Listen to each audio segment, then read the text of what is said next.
And she asked, oh, and she asked some, she made some important statements that I want to share. One is her theme was move when the spirit says move. And that sometimes people think about things and on until the spirit can't be a still quiet voice, but instead is pounding and there's a flood and and I think that that's an important thing to think about. And she talked a lot about waiting and that people don't get to things. And so it is really difficult to know when to get to things when we have lives full. And so I leave this as a huge query of how do we get to things? And so that's how do we get to something when it's pervasive? We've always had this. We're used to it. We've always heard stories about, the that in all measures, it seems African Americans and indigenous people are so far behind white people, and we can be used to it. And so how do we get unused to it as though it's, just a discomfort, like a stone in our shoe, like something that we really need to take care of? So that's one of my thoughts tonight. And last night, Harold Weaver gave the Black History Month talk at Pendle Hill, and that was last night. And he did build on the document that we read together last time, and so I would like to read it again, part of it. That this is a time of building trust and changing things and repairing, and but based on having a truthful way of looking at things. So I come sort of full of thought. But I did want to share with you one thing, and that is I became kind of bitten by a reparations bug, I guess, in 2019 and then into 2020. And I think, people talk a lot about spiritual practices. I think my spiritual practice became reading in the light and thinking in the light. And I guess prayer is thinking in the light, but I really take a lot of time to read and think about things. And because I feel like I have all of these structures in my brain that will not lead to a good thing. That the reparative way of looking at things is just not in our Western culture. It is an indigenous culture. It is in several parts of the world, but it's not our usual way. And so I just want to say, for me, this is a deeply spiritual process. And I want to say it's almost because I'm not smart enough not to have a spiritual process. I'm not really able just to read things and understand. I really have to, get my inner guide moving with me. And so I just encourage all of you to take whatever time is needed to understand things, not as an excuse for never getting things done, but as a genuine way of prayerfully learning history and learning things. And so I just want to give that to you. Hi, Jacqueline. Now I see you. Glad you're here. So I'd like to begin. We began with this last time, and now I'm going to go to screen share. I just want you to know that I have a new computer now. That my computer last week had totally stopped working at 3:30, and so getting ready and all of that. And I still don't have all the. It was such a big hit that I still haven't gotten everything going. But I think that I'm doing much better than last week. So here we go. Um, so just a second. Okay. And now, no, wait just a minute. I want this to go right. Okay. So I'm going to share my screen with a document that be going back and forth with. I'll share it sometimes and I'll come back and see all of you. Oh, hi, Wanda. I'm glad that you're here too. Um,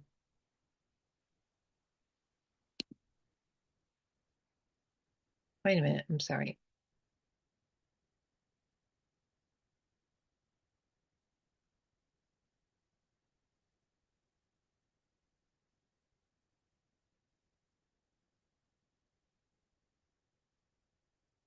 Now, I just want to say again, because I do take this as a miracle, um, that 500 friends gathered from North America, South America, and Africa. I don't know if anybody was, and I don't, maybe from Australia also. And they decided, they agreed on a document. So that in itself is amazing. And so here is that document in blue. And I would like to read the first paragraph. And Tavonia, would you mind reading the second paragraph? Are you okay reading? Great. And then Ellen, would you like to do the third? Well, it's scripture and then a third. Is that okay with you? Okay, so I'll begin it. And this is a longer document that you can see on the FWCC website. We grieve with God for the exponential impact of historical and ongoing injustice. This includes the impact of colonization, forced displacement, slavery, economic exploitation, and racism. We are called to disrupt patterns of oppression and division, to acknowledge offenses, to challenge false notions of white supremacy, to repudiate doctrines of discovery, to make amends, and to work for reparative and retrospective justice. We are called in our Quaker communities to be patterns and examples, to share gifts and skills, to be brave, to become radically inclusive, and to celebrate diversity. Are we all ready to take up these callings? Yeah, whatever. Sorry. Go ahead, Tavonia. Oh, you're muted. Could you unmute?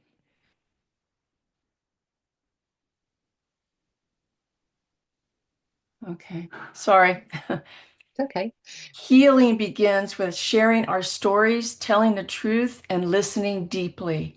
There are truths which are uncomfortable to hear about Quaker involvement and complicity in past and present injustice. We need to build or rebuild trust. We pray that in trying to do the right thing, we do not do further damage. We draw inspiration from the Bible and our Quaker values of equality, truth, peace, and justice. We draw hope from the examples we have heard that demonstrate and lead us to recognize, repent, redeem, and restore. And what does the Lord require of you? But to do justice, to love kindness, and to walk humbly with your God. It is a long journey to heal and repair relationships in the light of historic and continuing injustices. Shepherd Jesus, be our guide. We call on yearly meetings and FWCC to take up this work. We call on them to begin by examining our own Quaker communities, to engage in dialogue across the FWCC sections, to center the voices of those who have endured pain, to take action with and alongside allies, to educate and train ourselves, and to share reports of what friends are doing so that we can learn from one another. Thank you. I'm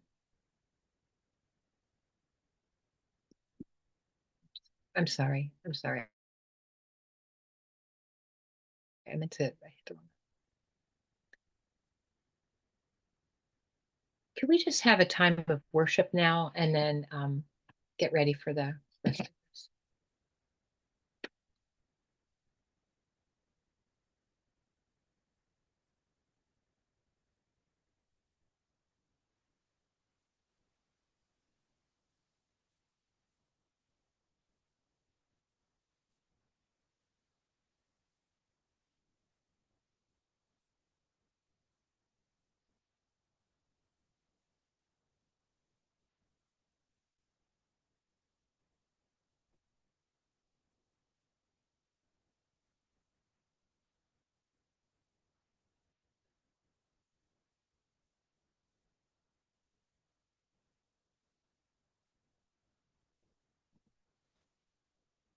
Thank you, friends.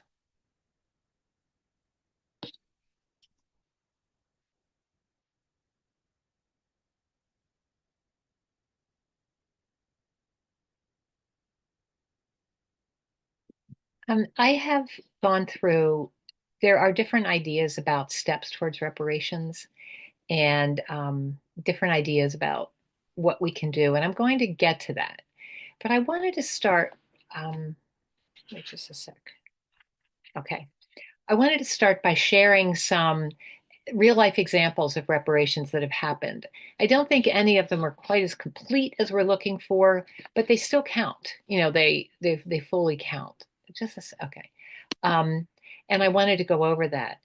And to get ready for that, first of all, I have a little advertisement for you. And then I wanted to go again about essential things to keep in mind. So I'm going to share that with you now.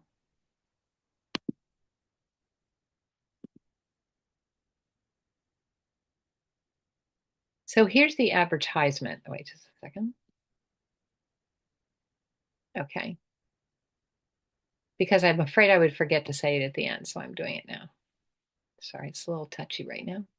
On March 8th at noon, and I have the date right, Ellen? I've been getting dates wrong as I've been getting ready for this presentation, but this time it's right. Reverend Dr. Robert Turner will be speaking to BYM, and he's a nationally known reparations advocate.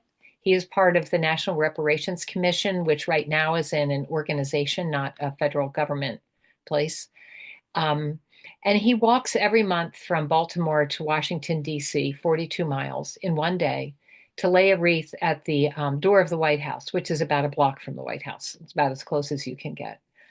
And he does that to advocate, to show it's really his ministry. I mean, he's a minister, but his ministry is to speak for reparations. And we had the chance to hear him speak. He's a very real person.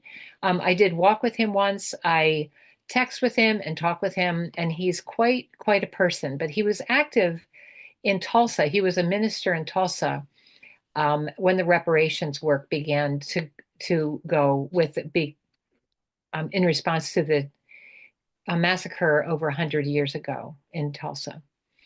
Of the entire African American community.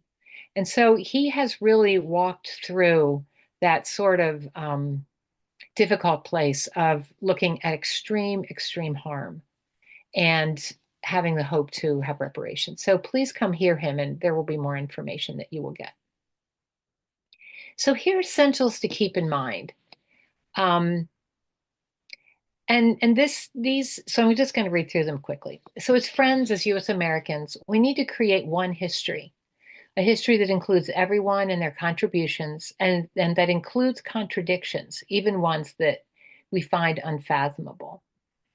And the one history thing it's an interesting thing. One part of an apology, there are a lot of talk about, should we ever have apologies? That's one thing that reparations people talk about. And then people agree that even if they don't agree on whether there should be apologies, they really agree that the most important part of it is the statement where everybody agrees what happens. And so that's what one history is. We all agree on the narrative, rather than it being too painful to include this, or I don't want to include that. But then some people are vanished from history if if those things aren't included. It's not just a matter that the ideas aren't included, but the people involved in them aren't. So it's to create one history, and we have not done that as friends, and it's a thing to do. And we only move forward working on retrospective justice, reparations, and reparative actions if we can accept that we will not be able to plan all the work before we start. Acknowledgement is the pivotal step in retrospective justice because it gives the information and perspective needed to move forward. It's not enough, but it defines how the rest of the work will be done. And building relationships within our faith community and our wider community is part of every step of this process. And I'll just leave that there. And then be open to feeling a shift in your understanding as you gain new information and try new ideas. And it may feel a little funny, but it's a shift. And then the last is, I guess some people say, stay with the discomfort. And I would agree with that, but to, embrace discomfort, but look for comfort from the spirit and from friends, but not to sink back into a state of being comfortable all the time. Always be ready to be discomforted. And then this is just a side note, the Reparations Action Working Group is mostly focused on reparations and restorative actions for African Americans. And we plan to do more work with Indigenous people. We do work a little bit and want to work more with the Indigenous Affairs Committee, and that will take shape. And one big difference is we do have African Americans among us and more in the communities where our meetings are. And so that is one reason to work on those actual friendships that we have. Okay, so here is a quick overview, and I'm happy to share this. And I have a lot of links in here so that I will send this all to you. But here are 5 really different projects. And I don't know if anybody has heard of these, but one is the 339 Manumission Project that was started by Avis Wanda McClintock from Philadelphia Yearly Meeting. And she said when she became a friend, she hadn't known that Friends were enslavers. And then she found out that Quakers had been enslavers. And then she found out that there was a time when when Friends decided no more slavery, they manumitted 339 people who then went poof into history. But she feels concerned for those people. And so she started a project of looking for those people. There are new sources where people can be found that are in Haverford's library. And there's much more electronic information that can be more easily worked on. And so she is searching, and Howard University is involved in it, and Haverford. And it's quite an undertaking to find the descendants of the 339 people. And to her, this is her reparation that she wants to work on in her life. She is African American, and this means a lot to her for families to be able to find each other. Another one, and this was in Prince Edward County, Virginia.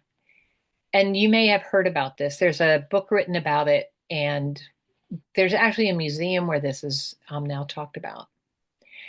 And it was in Virginia, the public schools were closed because when Brown versus Board of Education was approved,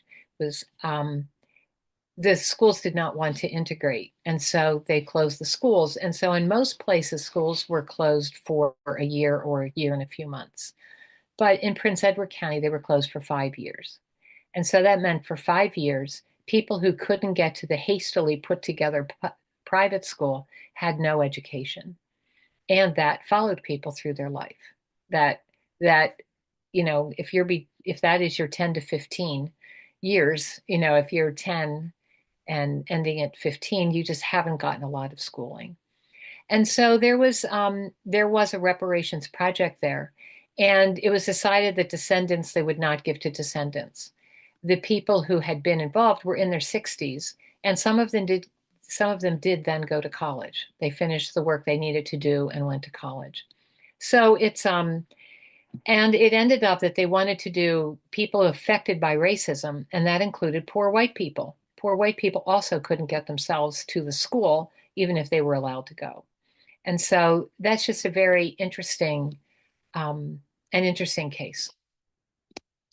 A huge one is Tulsa, Oklahoma. And there, I don't know if all of you have heard, this is where Black Wall Street was. And to read about Tulsa in the 19 teens and going into the 1920s was just amazing. It was a hub. People who were African American wanted to go to Tulsa to be in a place that was really moving, as opposed to being in places that were just deadening. And so the juxtapositioning between Greenwood and most people's experiences in cities in the United States was enormous. And so there was an accusation, which is often done. And for 2 days, the city was bombed, buildings were destroyed. And I think it's somewhere between 40 and 50 city blocks were destroyed. One thing remained, and that's the basement of the AME church. So no standing part of it, but the basement remained. And so the church was rebuilt on top of that. And that is considered the only surviving building, though the building didn't quite survive.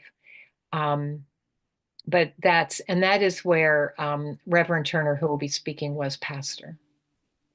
So it's a very complicated thing.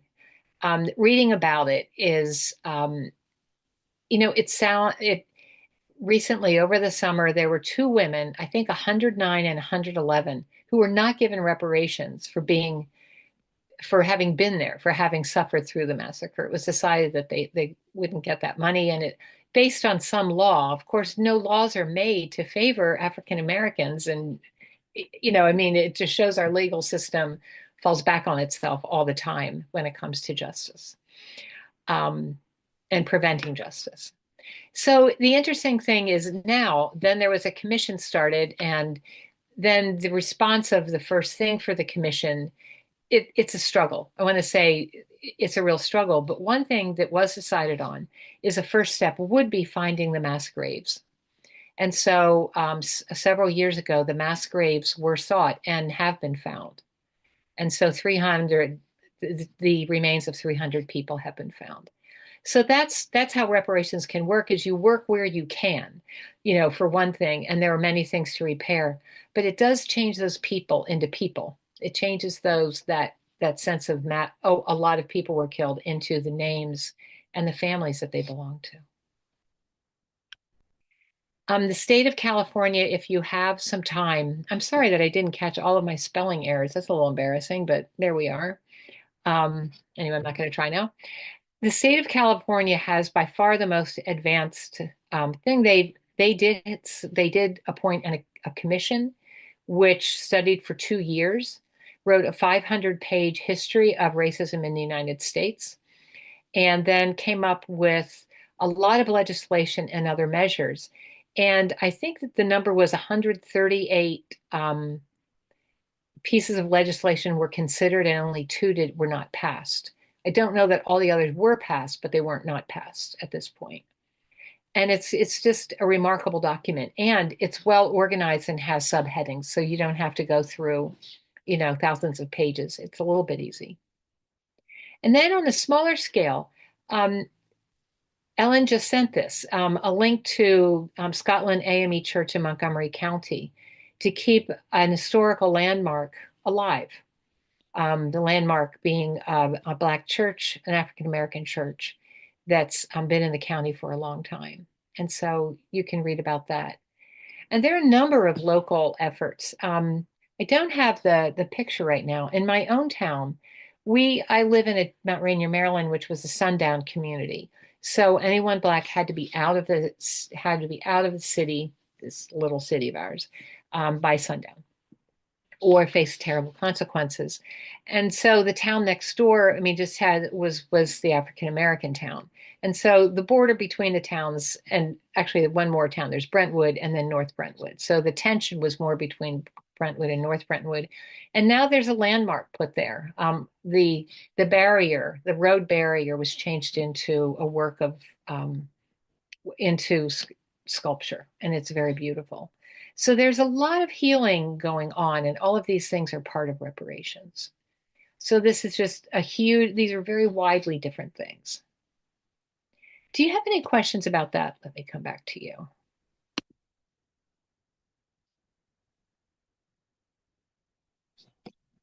Tavonia? And you have to unmute. Okay. Okay. Could you please, on the state of California, did you say they came up with a report, Yes. or they investigated and came up with a report on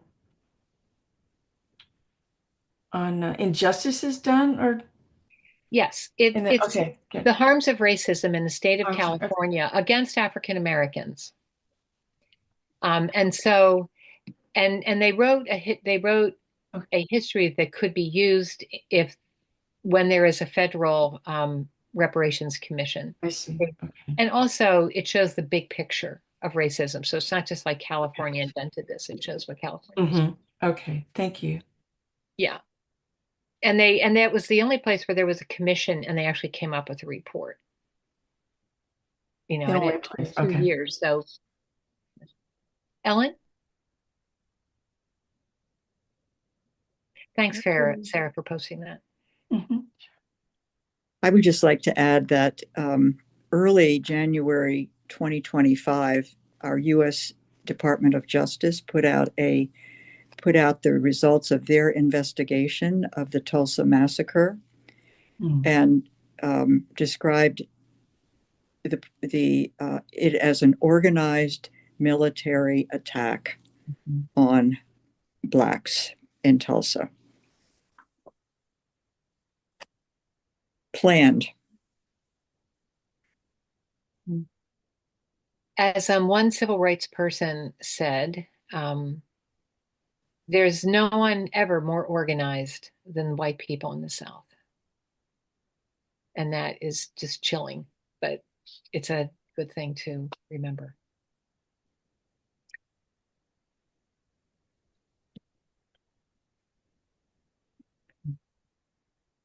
I would, could I, Yeah, go ahead, Donna. um, you know, I used to say when I was at University of Maryland, if we ever get a cycle where advisors are advising students is seen as something important, you know how things go in cycles. If you ever see it coming in the cycle where advising is important, grab onto it, and that's when you go for funding because it won't last. So we had one of those cycles when I was at Maryland. I said, go for it now. Hurry up, make make the proposal so we get more advisors because it's not going to last.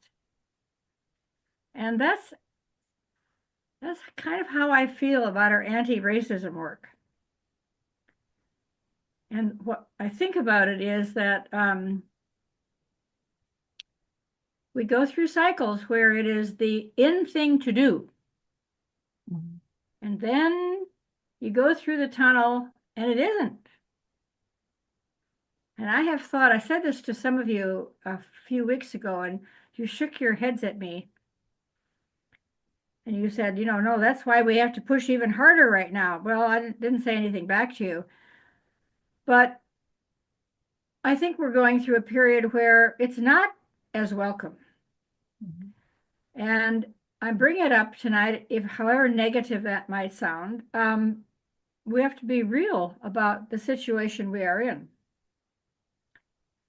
And when I say this, I say it because of the people I have mentioned to several people over the last maybe couple of months, something about my work in anti-racism, and I get a stony, quiet stare back.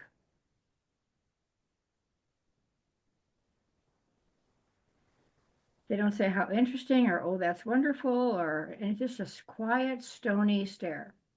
And that's part of the shrinking back from something that just a little bit ago we would have been congratulated for. Nobody's congratulating us for this. So when I mentioned this before, somebody, in fact, one of the people on this call tonight said, well, that's why we have to push even harder right now. Well, I agree. And the work is very important, but we are, I guess what I want to say, we are in a tough context because there's so much trouble in our country right now. I bet some of you have noticed. There is so much trouble. So our work is very important, but we also have to be aware of the context we are in and the difficulties of proceeding. Well, I want to say what I think, and maybe I said this before, I don't know. It's really important to me where our relationships are. And we need to build more relationships in our communities among all sorts of people. And we can do that now. And I have to say that the people that while some people are irritated with me for being interested in reparations, one night I felt very discouraged by the way somebody talked to me. And then I immediately thought about the people that I feel closer to. And they're better relationships, and they're relationships where I'm learning to be a more just person in the world. So I think we have to, for me, just we have the chance to build relationships by working on reparations. In fact, we have to, or we won't do a good job. And I'm just very encouraged by that. And I'm also encouraged by how nice people are, that how willing people are. So I'm here to build relationships, and I'm really here to be closer to the spirit. I think this work brings us closer to each other and to the spirit. So I'm not real big on outcomes. They're always hard to figure out.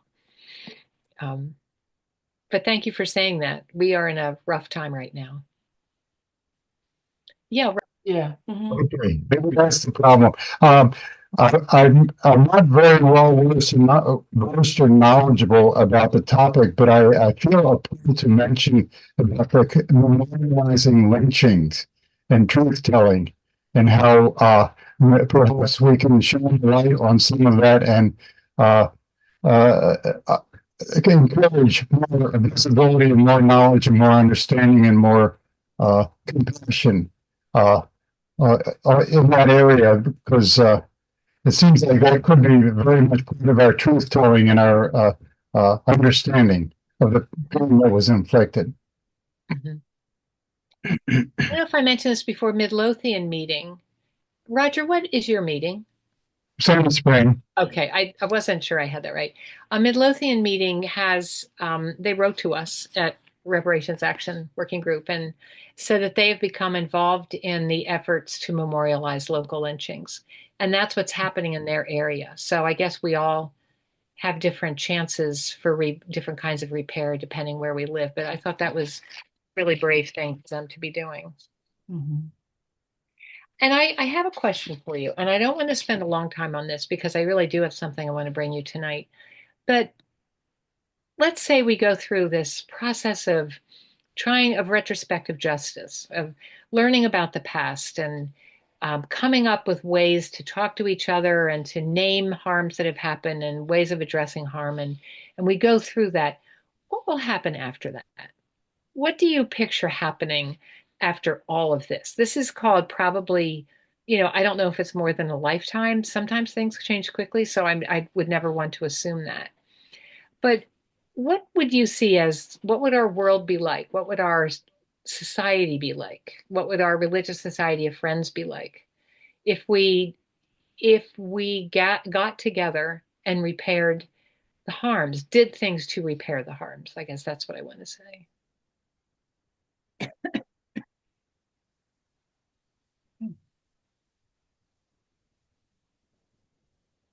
I mean, certainly we would be better for it as individuals and as a community.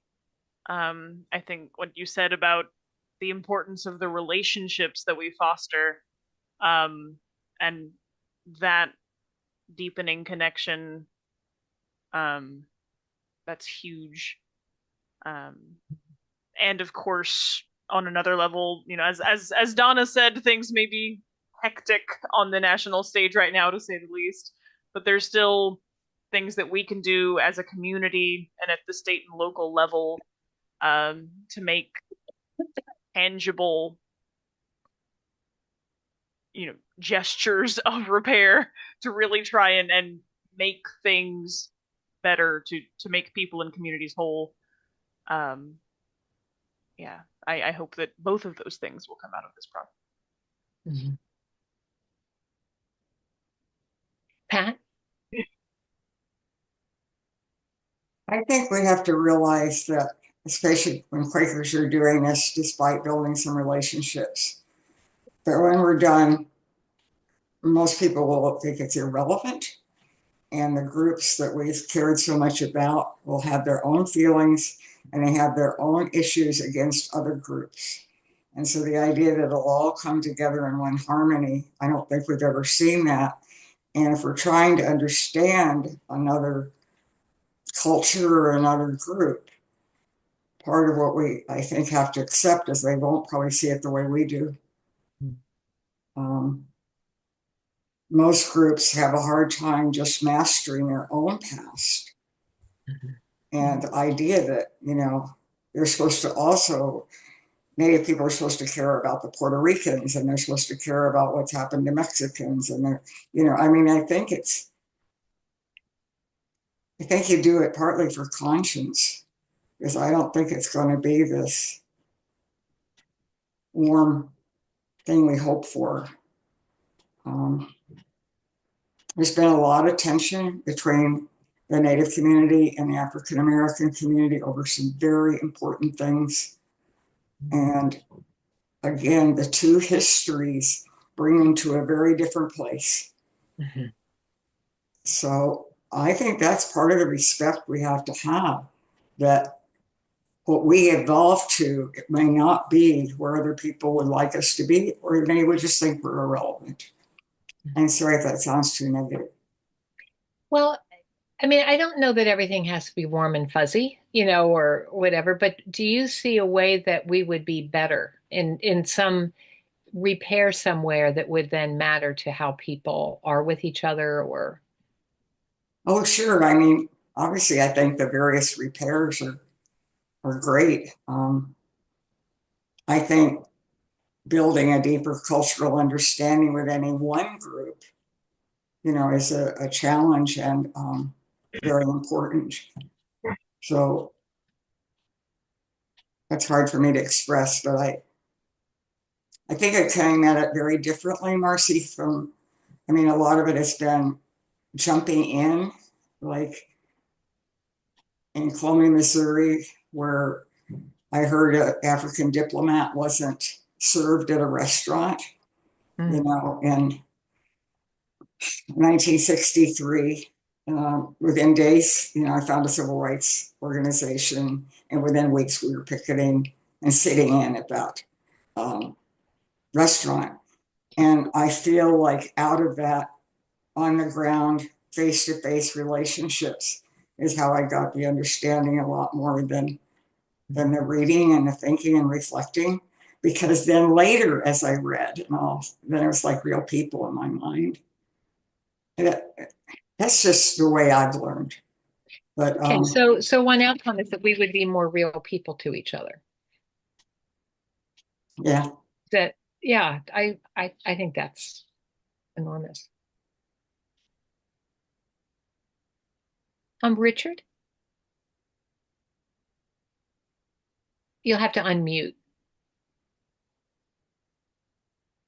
I've always wanted to charge people $1 and we'll put it in some great fund that we'll give to somebody someday. I think your trust with different members of a community would improve tremendously, and you will be able to work with different sections of the community very easily.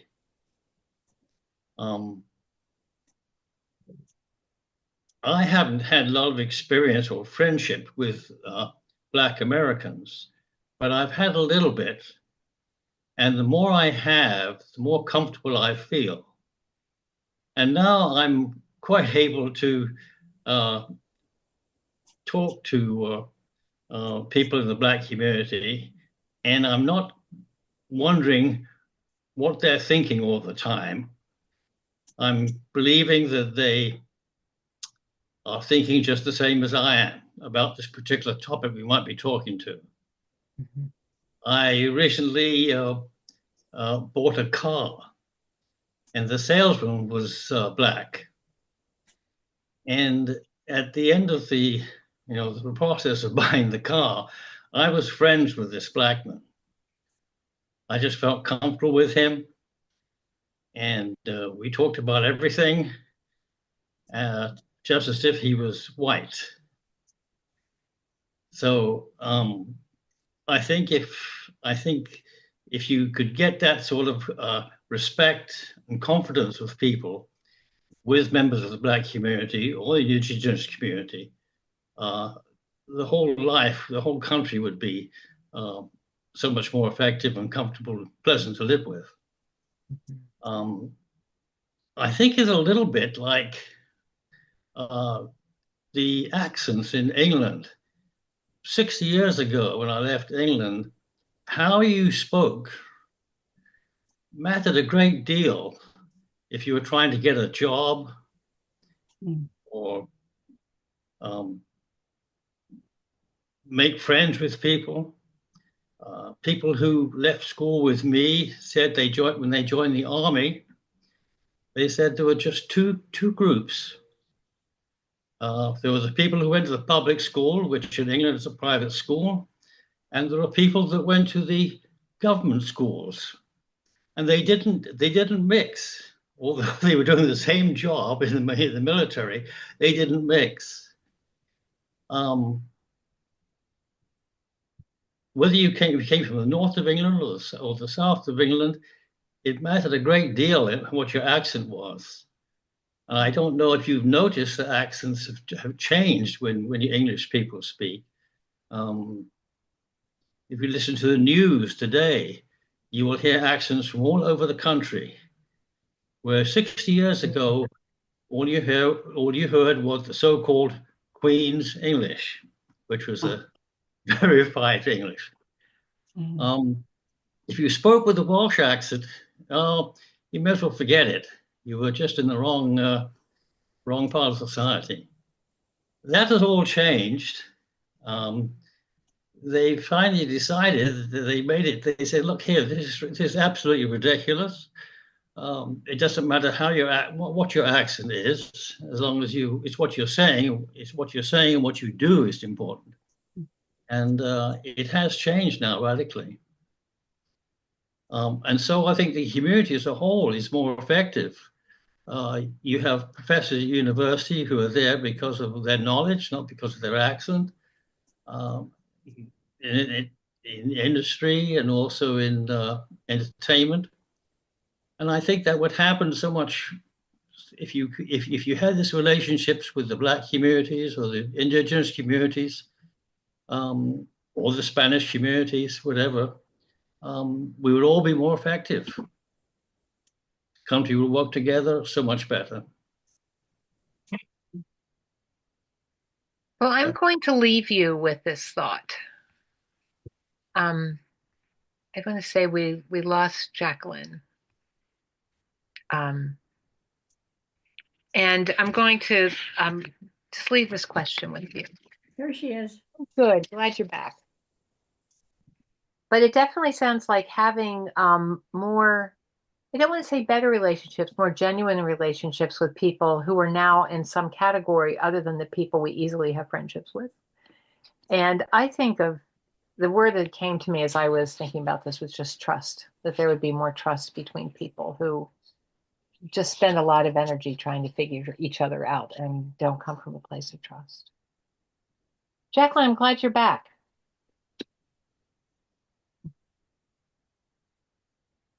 Okay, well, I'm going to take you on now, and I kind of want to walk through this. Let me see. Okay, what I really wanted to do, which is really kind of funny, is give you something that would really help be sort of a blueprint for moving forward. And I sort of did that, but it doesn't look like that. It's kind of messier. It doesn't quite line up. Things don't line up. So I'll explain this to you, and I do have something that I do want you to take it away. And the best thing is if you would say, this won't work at all. This is what has to happen. I love when that happens. I like to put things out so people can change them and make them right for themselves. So I say that with gratitude and no sense of ego in it. So I'm going to go back and share.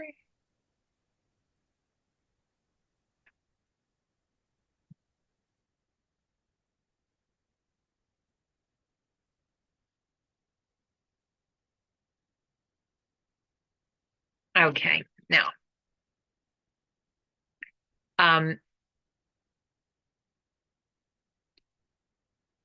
so last time I quickly went over, not quickly, but I went over three basic, three contributions to the idea of steps. And being in conflict resolution, I'm a big fan of steps because otherwise everything gets sort of like each other. And so it doesn't matter if steps are done in order. It's not like baking, a perfect cake. It's more that you understand what step you're in when you're in it. And so Harold Weaver, who is the founder of the Black Quaker Project in Massachusetts, he doesn't have education being a step, but he says we all have to come up with a common narrative as friends and as Americans. Have a different narrative for our history, but we have to be really educated about history. And then we come up with an acknowledgement, which is saying that friends have never officially said that they acknowledge that we acknowledge that Quakers participated in chattel slavery by enslaving people, by making money on the whole economy that was based on chattel slavery. So we don't have that acknowledgement, or for the other things that happened after, the different ways that oppression happened since the end of the Civil War. And then truth telling, which is a really cool thing that he talks about. It's where you go and fix things that were wrong, like Bayard Rustin had been taken out of, had been removed as an author of a document for AFSC. And so his name is back on that document. Paul Robeson had been written out of a number of things because he was blacklisted, and Harold Weaver was instrumental in bringing him back in. So his name appears places. He is remembered. And then the last thing, so those are three. I mean, these are really, all of these, they're little words with dots, but they're really big things. And the last is to make amends, to see what harm was done, what offenses there were, and to find a way to make things better, to address what happened. So then Peter Jarrett Shell, in his book, Reparations, A Plan for Churches, and I love all of these writers. I just want to say, I feel like I just really like them. He says, Jarrett Shell says, the first thing you have to do is build community. You have to know people. And I think it's that idea that once you know people, then you go back to the ideas and suddenly now they're real people in those ideas instead of it being the so-and-so people or whatever. And I'll send all of these to you. And then there is, he says, truth finding and truth telling. And so that's like the education and the telling the truth. And then repentance, which is just an interesting one, where people really, in the light of the Spirit, acknowledge that they were wrong and pledge to doing things better, to not letting that happen again. And then there's reparations, making amends. And then he has evaluation, which is part of some of the legal reparations. It is up to the person receiving reparations to say, does this give you closure?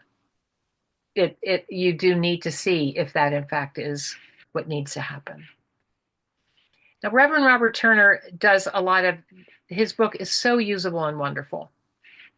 And he has 4 different areas that reparations can happen. So you see, you can work on all of these at once, and some of these fall away. I don't think that there are real lines between these. Individual reparations, societal, institutional, and spiritual.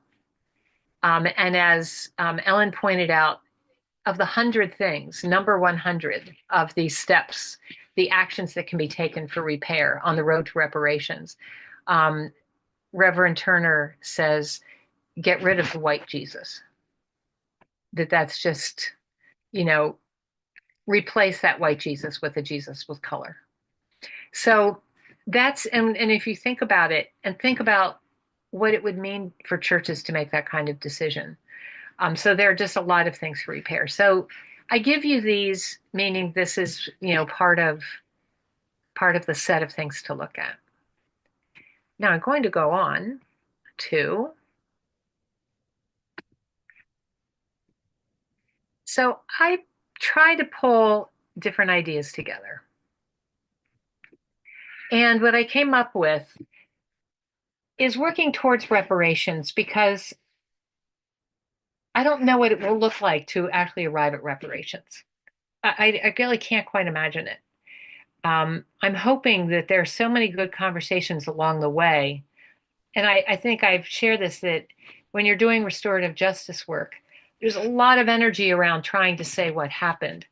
once it's said and people say how they're affected, the solution is incredibly fast. It's almost, it's very fast because things have been said that needed to be said. And I'm not really expecting that for reparations, but there is something about that this process is very powerful. And so I did want to start with, I do like this Ida B. Wells quote, which is the way to right wrongs is to turn the light of truth upon them. And we believe, when we talk about the light of the Spirit, that's a light of a guiding light, but it's also it's the inner spotlight to show us the things that separate us from God and from each other. And so it seemed to be very right for this. Okay, so here's a plan, and it's based on the suggestions and urgings of Black friends. And I just want to say that is enough of a reason to do something.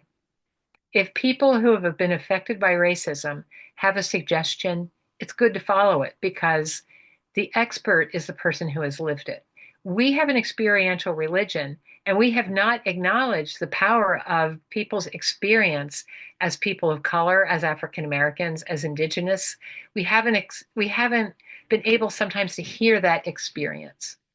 And so I would say to listen to that this alone is enough for me. And so that's why this is based on the writings of African Americans. And Peter Jarrett Shell is not African American, but anyway, he still has great work and works in a church that is very, very mixed. Okay, so that's one thing. Another is our current knowledge of history and restorative justice. And the other is models of reparations being used in a wide variety of settings. So there are, I really like I said this last time, the Caribbean list of reparations, some of the things I just never thought of. And so it's very important to get our imaginations going. Okay, and then here's my question. What will give us the impetus to move forward? And that somehow we have to find a way to have a good sense of urgency and pace ourselves and go the distance. Okay, so it's not a linear process. So here's a two-part quest. And the reason is Harold Weaver, in his Pendle Hill pamphlet, did I manage to bring that up? No. He has a wonderful Pendle Hill pamphlet from 2020. And he really talks about the fact that Quakers need to go through this process for Quakers. Like, it's very important to do this in the world, but there's some very specific things we need to do for Quakers. And then there are very specific things we need to do in the world. But they both begin with the same thing, which is educating ourselves for the quest. And so this section is educating ourselves no matter what happens next, whatever things we come up with. It is based on a really good understanding of history. And personally, I wish that we would do more teaching each other. I'm a really slow reader, so I sort of know who's a faster reader and reads everything, and I try to ask them what they're reading. And, I think it's very important, and even for meetings to organize who reads different books and we teach each other, because there's so much that we really do need to know. And I do have, people in our meeting who like to talk about things that they're reading. So don't think you have to personally read all of this. Think about your meeting things and holding that knowledge together. But it takes seeing history anew, and I do think that means that we take our testimonies back into history. So we use our testimony of equality to make sure that everybody's included, that everybody has an equal, no matter what people were paid or not paid, even people who are treated miserably and oppressed really contributed to our country. And so to write history in terms of everybody contributing to it is a much more powerful way to look at it. And that's why the equality testimony is so important here. And then we create an historical narrative where everyone is depicted as equal players, not equal in society, because that's not our history, but equal players. And so when we change how we look at the past, we change how we look at the present and the future. We can't really change how we look at the present and future without changing how we look at the past. And then we look at Quaker history anew and create a new narrative for Quaker history. with the same sort of thing. And I just want to say, I don't think I shared this before about going to William Penn's the house museum for his where he lived in near Philadelphia. Did I talk about that? I don't. If you go, I took my sixth grade class, fifth and sixth grade class there, and I had gotten so many materials about William Penn. I had gotten booklets, pamphlets, posters, videos. I had everything I could want. It was a certain anniversary, so the state of Pennsylvania, the city of Philadelphia, and Quakers were all creating these documents and mailing them to me. And I looked at them and I got myself ready. Then I took my class. We had an overnight in Philadelphia. We went to Pennsbury Manor and we walked in and we went into the kitchen and there were two pallets on the floor. And I said, "Why are there pallets on the floor?" Well, they were for the enslaved people who lived here. And nobody had told me. And so there I am with my sixth graders looking at me accusingly, like, "Why didn't you tell us?" And I had to say I didn't know. And it was really like how that wouldn't be mentioned is remarkable to me. And so I then looked up Queensberry now, and on their website they say that William Penn had one enslaved person, which isn't true. And so it's like that's not what the historical documents show. So these house museums, this is one place for all of us to be very active, is to go in and find out what is being said and then find ways to build a relationship and ask people to change it. So that's on my list. So to correct the historical record. Okay, so now this is not a small amount of work, and this step does not have to end when the new one begins, okay? This is just its own thing. Are you ready? So I'm going on, but don't feel tired. Okay. Now there's part one and part two. Not only is there a big beginning. So part one is the process of repair within the Religious Society of Friends. And then while we're doing that, to build reparative actions in the wider society. So we're trying to do repair all the time while we're seeking how to do repair. And we're doing it because we learn it and because we know as friends how long things take. And we want to make sure that we are helping repair to come into the world while we take our time to do the right things.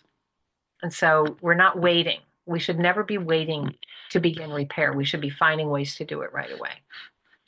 So the repair, so you have that. Now we have two parts to this quest. And so here's part one. And this is to begin the process of repair within the Religious Society of Friends. I love the RSF. It makes me feel like I'm part of some kind of secret society. But so that's what we're looking at. And one is to learn how Quaker history is felt by Black and Indigenous Quakers today. How have our meetings, our yearly meeting, our Quaker organizations brought harm, even if unintentionally, to African Americans and Indigenous people in our worshiping communities?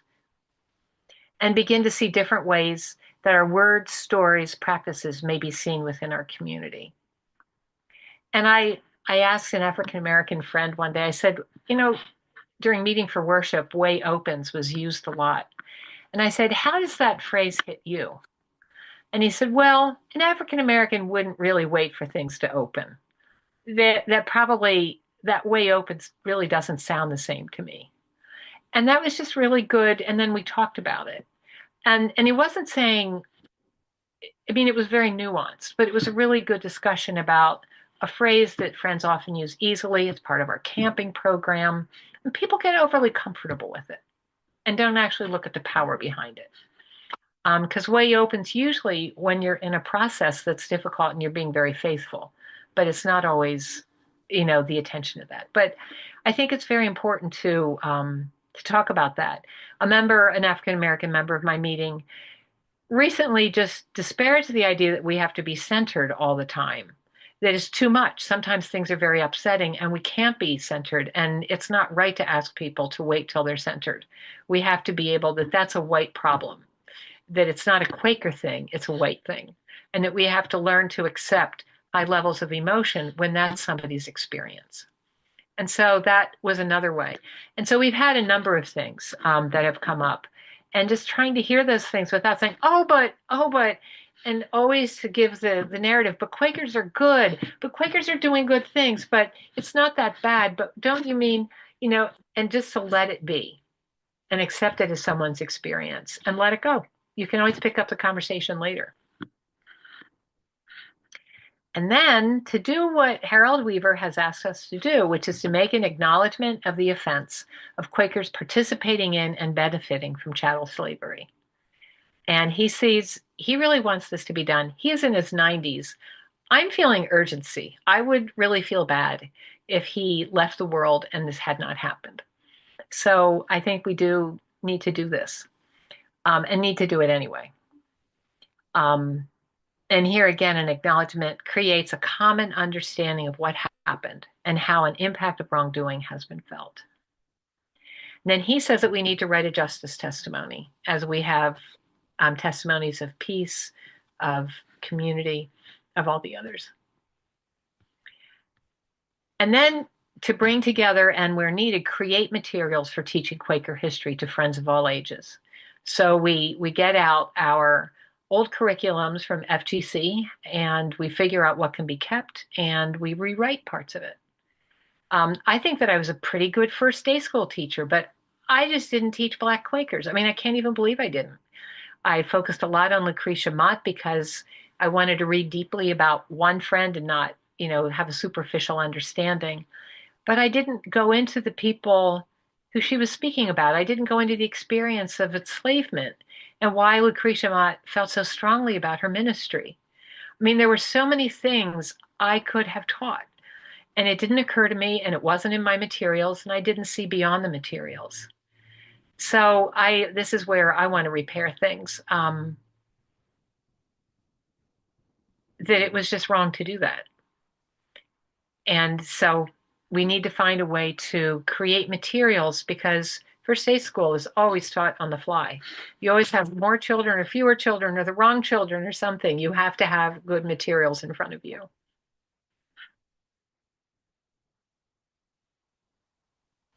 Okay. I'm going to stop there. I'm a little afraid. Let me see. I want to just go through this last part and I will have to pick up speed. But here's where we begin making reparative actions that will help our wider society become more equitable. In 2023, BYM gave a donation, shared resources with the Equal Justice Initiative in Alabama that has the museum of memorializing lynching and other aspects of African American history. And that was one way that we did that. Giving money is one way. I have been very taken with Reverend Turner from Baltimore, so I've had signs made for him. He didn't have enough signs for reparations marches, so that was something that people helped me do. There are all sorts of things that if you say to somebody, "Is there anything I can do?" Not as "Is there anything I can do?" but just sort of, "Is there anything I can do? I'd love to help with this." It's amazing how often there are things that you can do. And sometimes it's, "Could you stand there and hold this for me?" That's one good one. And there are other things as people are in process in their lives. And so to actions for a more equitable society. Raise funds, work to change laws. That's a huge one. Share our resources, including funds, professional and personal knowledge and skills. A lot of people know how to babysit. That actually might be an important thing to do. Lead games, things like that. And invite others to share their resources in the same way. I think we have to talk about what we do and normalize it. And then the last one, which we haven't really talked about, is support the movement for national reparations and more local initiatives for reparations. In May 17th, there will be the first ever national rally for reparations, or the first rally for national reparations. And here in DC. And so that is something that BYM will be asked if we can endorse at the March interim meeting, and that I'm hoping we will find ways to help that happen. And then after that, I don't know. We say we want to make amends, but I have to say, after all this is done, I think people will know what to do. And I think it'll be painful, and there will be a lot of conversations. we haven't even come into the very painful parts of it, but we will. And so there you go. And that's where discernment will be needed in the future. But I don't want to imagine a time I can't really imagine. And so I wrote down the work that I think we really, really, really have to do. And I think we really have to do part on the Religious Society of Friends and to be patterns and examples. And then also to be working on building a more just society. And that's what I have for you tonight. And I'm happy to hear questions. I know that, our time is running out, but I'm happy to stay and, to do whatever you would like to do. I do not want to keep people though. Donna? It's very good to be back with you tonight, Marcy. I have been in lots of conversations with you where you talk nonstop. And you have again tonight, and I congratulate you. You are a real inspiration, and your presentation tonight is wonderful. Thank you so much. Thank you. I hope it was okay. I really wanted to get the material out. I'm sorry. I would normally do it more interactive, but this time I really do want to give this to you, and I hope that you will come back and email and we'll be in touch. I would love to be in touch. I see this as very personal, and want to keep working on it with you. Pat? I wanted to say that it's really good to support an individual who's on the move. That there's often somebody that's inspired, and it kind of goes along with Donna's idea that there's a moment, where people will give money and do all these things.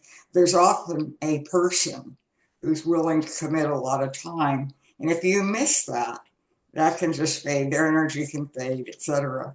And I know within the Indian committee, there were people, they were backed up, but there was a guy that worked on getting sweat lodges in prisons in Maryland. Took him 10 years, but a lot of it was helping him as he decided he would pursue this. Everybody didn't do it, he did it, but we all did it too. Mm-hmm. I feel I that way think about Reverend Turner. I just want to support him. The way he embodies his commitment is just wonderful to me. Ellen? I think our reparations working group of Sandy Spring has, for me, what's an exciting energy to keep us moving forward, small steps, moving forward. The next 3 Sundays in the evening, members of Sandy Spring Meeting, Pat Powers, Tom Farquhar, Coleman Bazelon, are going to offer their research and help us work on a statement of acknowledgement. That is in our silent announcements. A special thank you to you, Marcy, for your inspiring work and sharing with us these two Tuesdays. I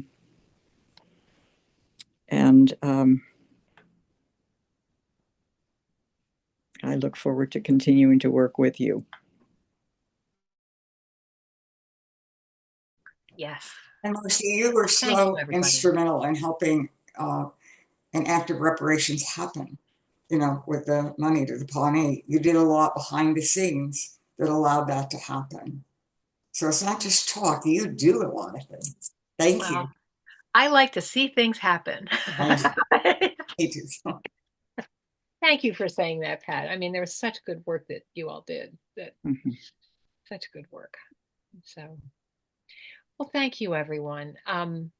And I am really available I really love to hear doubts. I love to hear successes. I would love to hear from you. So I'm going to say, do we have everybody's email who was on? Ellen, do we have, like Wanda? I don't know you. Do we have your email? And can I send you would you mind? I mean, I can send you the the slides from today, and I can send you an invitation to the speaker. Would say if anyone wants to receive the slides from today and that invitation, please drop your email in the chat and I will get those over to Marcy. Okay. Thank you. Did somebody else have a hand up? Oh, Wanda, did you want to say something? Oh, we can't hear you. I don't know if you're muted or. I was going to give say, you my email. Pardon? I'm sorry. I can give you my email. Wonderful. Oh, could you write it in the chat? I don't know how to do that. Okay, then just say it. Do you mind giving it verbally? Sure. Okay. Wriggle@frontiernet.net. Got it. Thank you. You are welcome. Tom was also trying to get a word in here. it was a minute ago. I just wanted to say how grateful I was for the distribution of the notes from last week, and how I'm looking forward to the notes from tonight. So again, we've covered that ground now. Thank you. I'll put my email in the chat. Okay, well, we've got you. So. Okay. Thank you. I'll look forward to getting that. Thank you. It's very helpful. Thank you. And those notes, help provide a foundation for whatever is to come. Good. I'm hoping that is true. And I'm fine if you use none of it, but if it changes into something more useful, I'll be very happy. But let me know what it is. Okay. Yes, Tivonia? Mm-hmm. Can you unmute? Gosh, keep forgetting that. Okay, I did put my actually went into. I put in the chat Tivonia Nagel. This is my email address, and then accidentally sent without my email address. So then I just put my email address right under. It's the next thing in the chat. So I just wanted to clarify that. Thank you. Yeah, Sarah's worked all that out. Yes, thank you. And I would love to get notes from tonight. And I think, Ellen, you had offered to send notes from the first. Yes. Marcy's first. That would be wonderful. I really appreciate it. Thank you. Tivonia, before you mute yourself, is the first part of your email the letter L or the number one? It's L. It is. 444 Lynn. Mm-hmm. Lynn. Yeah. Thank you. It's L. You're welcome. Thank you. May I have the notes for tonight and for formally also? Yeah, I will go through and I will take out the embarrassing spelling corrections that I didn't make. Oh, it's okay. We don't care. I'll get up tomorrow and make them a little bit better, and then I'll send them out. I don't send things out at night. I wait till morning. Yeah. So. Thanks for watching our video. For more content from Sandy Spring Friends Meeting, click to subscribe.